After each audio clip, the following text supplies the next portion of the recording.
Yo, what's up guys? It's Lukas Kasper again, and I have a fun art project today. It's going to be with two of my good pals, Dodgy Roger from Dodgy Paper and Ollie from Lousy Ink.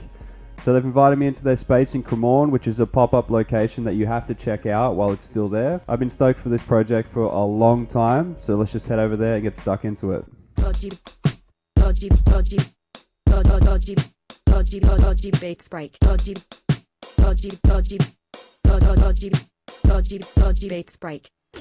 Hey, I'm Dodgy Roger, the Pulp Professor, and I'm an artist and paper maker. I make recycled paper from all kinds of paper waste, from local businesses, from artists. So here at the Waste of Space of Waste in Cremorne, we are doing a artist program, myself, Dodgy Paper and Ollie from Lousy Ink. And we're getting artists in to bring their paper waste, make a batch of paper, go into the Lousy Lab, make a custom color with Ollie, and then make a work of art using these recycled materials. And then we're going to have an exhibition in a couple of months' time, so all the artworks will be displayed with the materials that were made from waste. The custom color and the custom batch and the artwork will be displayed all together.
My name's Ollie and I make Lousy Ink, a recycled artist ink made from printer cartridge waste. Lousy Ink started back in 2017 in the share house living room. We were filling it into shampoo bottles and all sorts of random things that we were giving to our artist friends at the time to experiment with, and over time really developed into more of a not so lousy product. We collect all of the printer cartridges from the Planet Art collection box program, and they're sent to the Close the Loop company where they're crushed for all their waste materials, and all of the residue ink from that recycling process we collect and fill into our artist ink bottles like this.